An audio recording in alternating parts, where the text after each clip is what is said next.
So here we have the Nissan Qashqai on a 16 plate. I'm going to start off by showing you around the outside of the car, and then we'll hop in and run through some controls on the inside. But from the outside you can see it's a 5-door car with alloy wheels and tinted windows. Let's start off inside the boot and then work our way around the rest of the car from there.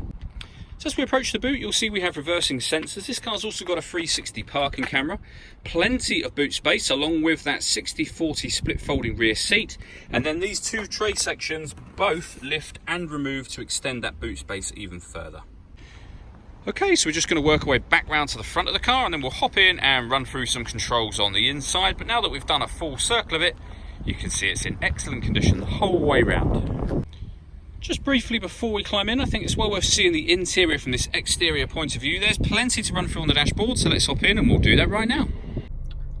Okay, so now that we're inside the car, we're going to start with the dials. On the left-hand side, we have the rev counter, and on the right-hand side, the speedometer and fuel gauge.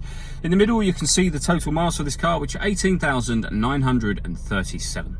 The information displayed above that can be changed using buttons on the steering wheel. So at the moment, you've got the digital readout for the speedometer, as you can see, but you can change that for many different types of information, including audio and satellite navigation menus.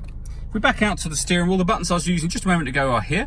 We've also got stereo controls over that side, and then on the right hand side, both cruise control and speed limiter, as well as the ability to answer and end phone calls. That is, of course, once you paired up the phone, and that is done on the touchscreen over in the center just here. Hit the phone button up here and then connect. We need to delete a device first before we can pair one, because there must be too many on there, so I'll show you quickly how you do that. Just delete that off the list, delete as many as you want from there, and then connect and pair new device, and then follow the instructions on screen. When it comes to music, this car's got FM, AM and DAB radio, on top of which you can listen to music via the CD player, the auxiliary input and the USB input, so plenty of ways to listen to music in this car. You can also stream your music wirelessly via Bluetooth audio once you've paired your phone. So not only will you be able to make and receive phone calls, but also listen to your music. On top of that, this car's got satellite navigation. There's a full video showing that working on both our website and Facebook page, and it has a full colour 360-degree parking camera. So on the left there, you'll see a bird's eye view image of the car, and on the right hand side, the reverse camera image with guidelines showing you what direction the car is headed in relation to the image that you see on the screen.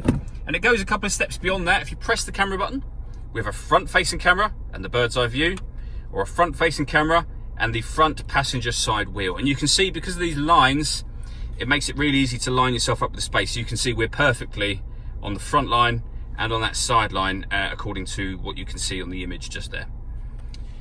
Working our way down, we've got the dual zone climate control, so you can adjust the driver and passenger temperatures, the fan speed up or down, the direction of the air from here.